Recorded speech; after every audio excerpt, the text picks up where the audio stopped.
নির্বাচনের প্রক্রিয়া যখন শুরু হয়েছে তখন থেকে শুরু করে আমরা আমাদের কার্যক্রম চালিয়েছি। আমাদের যারা প্রতিদ্বন্দ্বী ছিলেন তারা তাদের কার্যক্রম চালিয়েছে। স্বাভাবিক একটা নির্বাচন যখন হবে সবাই জিতবে না, কেউ জিতবে কেউ হারবে, এটাই গণতন্ত্রের সৌন্দর্য। আমাদের দেশে কিছু সংস্কৃতি আছে, আমরা এই সংস্কৃতিকে পাল্টানোর পক্ষে। তবে আমাদের কিছু অবজারভেশন আছে, সেই অবজারভেশনগুলো আমরা জাতির সামনে তুলে ধরার পক্ষে, যাতে ভবিষ্যতে একই অন্যায়ের বা সীমালঙ্ঘনের পুনরাবৃত্তি না ঘটে। বেশ কিছু ঘটনা ঘটেছে, আমরা এগুলা কম্পাইল করছি। আমরা আমাদের পরিসরে আবার বসবো। আজকে তো এই পরিসরে আমাদের বিস্তারিত আলোচনার সুযোগ ছিল না, কারণ এখন পর্যন্ত বেশ কিছু আসনে আমাদের জানা মতো আমরা এগিয়ে আছি এবং গণনাও কমপ্লিট।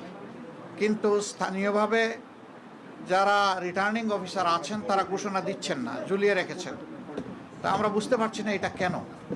মাঝখানে আবার ওয়েবসাইটে হঠাৎ করে দেখা গেল যে কে কতটা আসন পেয়েছে সেইটা দেওয়া হলো, মাঝখান থেকে উদাও হয়ে গেল, আবার নাই।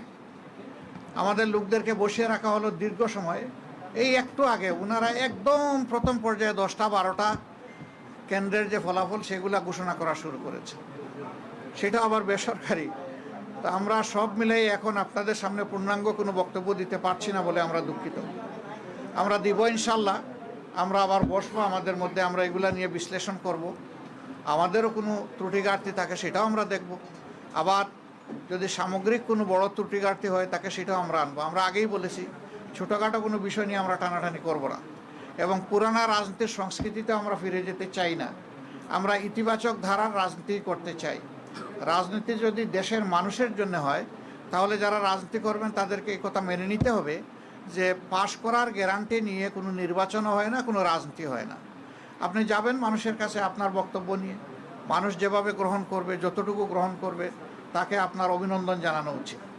আমরা দেশবাসীকে যতটুকুই তারা আমাদেরকে সহযোগিতা করেছেন এর জন্য আমরা গভীর কৃতজ্ঞতা এবং অভিনন্দন জানাই। আর আমরা আশা করছি যে খুব দ্রুতই সরকার তার অফিসিয়াল রেজাল্ট পাবলিশ করার সাথে সাথে আমরা আবার আপনাদেরকে কষ্ট দেব। তখন আমরা আমাদের চূড়ান্ত দৃষ্টিভঙ্গি জাতিকেও জানিয়ে দেব, আপনাদেরকেও জানিয়ে দেব।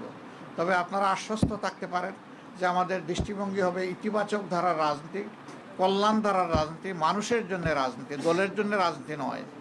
আমরা বিরোধিতার জন্য বিরোধিতা, ওই রাজনীতি আমরা করব না। আমরা কোরআনের একটা মূলনীতি আছে, তাওয়ানু আলাল বিররি ওয়াত তাকওয়া ওয়ালা তাওয়ানু আলাল ইসমি ওয়াল উদওয়ান, যে তোমরা ভালো কাজে সহযোগিতা করো, আর কাজটা যদি মন্দ হয়, অকল্যাণকর হয়, তাহলে তোমরা তার বিরোধিতা করো অথবা তোমরা সহযোগিতা থেকে বিরত থাকো।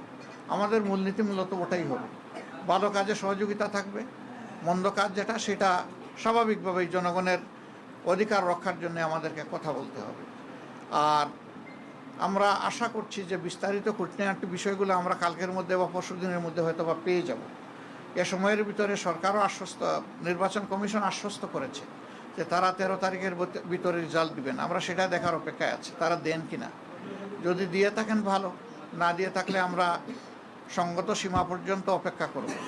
কিন্তু এই যে কিছু আসনে ইঁদুর বিড়াল খেলা, এমনকি ঢাকা 8 আসন এখনও ঝুলে থাকবে কেন, সেখানে কি হচ্ছে এটা আপনারা সাংবাদিকরা জানেন।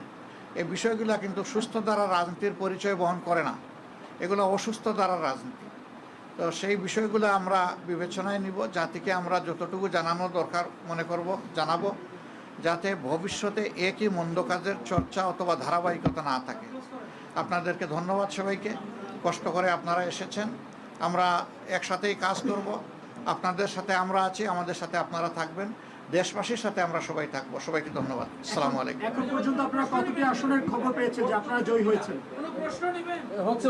আমরা খুব নিতে চাচ্ছি না, এই কারণে রাত তো অনেক হয়ে গেছে, আর এখন তো ফাইনাল কিছু বলতেও পারবো না। যেমন এক ভাই প্রশ্ন করেছেন যে কতটা আসনে আমরা এখন পর্যন্ত বিজয়ী হয়েছি, এটার তো কোনো সঠিক উত্তর নাই আমাদের কাছে, কারণ বেশ কিছু আসন ঝুলিয়ে রাখা হয়েছে। আমরা নিশ্চিত আমাদের বুথ ফেরত যে সিট এসেছে আমাদের কাছে, সাইন করা সিট, সেখানে আমরা দেখতেছি যে আমরা এগিয়ে আছি। কিন্তু এইটা নিয়েও ওখানে লোকালি বিভিন্ন তালবাহানা করা হচ্ছে, বলা হচ্ছে যে পোস্টাল ব্যালট মিলেই একটু দেখতে হবে, আর একটু এই আছে ওই আছে, এই ওইটা কি, এইটা আমরা বুঝতে পারছি না সব জায়গায়। ওই ওইর বাইরে এসে আমাদেরকে একটা ক্লিয়ার মেসেজ দিলেই আমরা তখন বলতে পারবো যে আমাদের অবস্থানটা কি। আপনারা কি কোনো কারচুপির আশঙ্কা করছেন বা সন্দেহ করছেন কিনা? ইঞ্জিনিয়ারিং অনেক কিছু তো হয়েছে, অনেক কিছু হয়েছে, কিন্তু এখনই আমরা এই ব্যাপারে কোনো কিছু বলতে চাচ্ছি না। আমরা বলেছি যে সব কিছু ফাইনাল যখন আমাদের হাতে এসে যাবে, আমরা বসে সব দিকের তথ্য নিয়ে সব দল যারা আমরা 11 দল আছি তাদের নেতৃবৃন্দ আমরা বসবো, বসে সব তথ্য কম্পাইল করে